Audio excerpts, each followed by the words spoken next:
জলপাইয়ের সিজন যাচ্ছে আর গাছ থেকে জলপাই পেড়ে খাবো না তা কি কখনো হয়? আপনারাই বলুন তো। হ্যালো এভরিওয়ান, কেমন আছেন সবাই? আশা করি সবাই অনেক ভালো আছেন।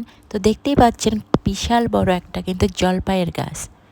এই গাছটিতে ওঠার জন্য পিচ্চির নাকি অনেক শখ, তো তারপর সে উঠতে পারছে না। দেখেন অনেক ঠেলাঠেলি জোর জবরদস্তি করার পর অবশেষে সে উঠতে সফল হয়েছে।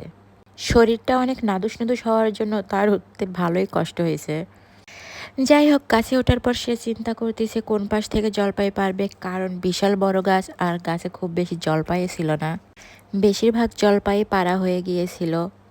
পরে একটা লাঠির সাহায্যে আমরা কয়েকটা জলপাই পাড়তে পেরেছি। তারপরে জলপাইগুলোকে বাসায় এনে সুন্দরভাবে ধুয়ে নিচ্ছিলাম। শুধু গাছ থেকে পারলেই তো হবে না, খাইতেও তো হবে, তাই না? যাই হোক, ধুয়ে নেওয়া শেষে একটা পাতিলে সিদ্ধর জন্য দিয়ে দিব।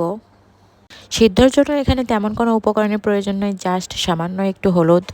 আর দেখতেই পাচ্ছেন এখানে স্যাগারিন, এইটা দিলে জলপাইয়ের টকটক ভাবটা অনেক কমে যাবে আর খাইতেও কিন্তু দুর্দান্ত লাগবে।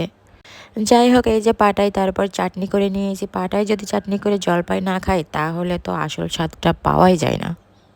যাই হোক, আমার জলপাই খাওয়া দেখে কারো যদি জিভায় পানি চলে আসে তার জন্য কিন্তু আমি দায়ী না।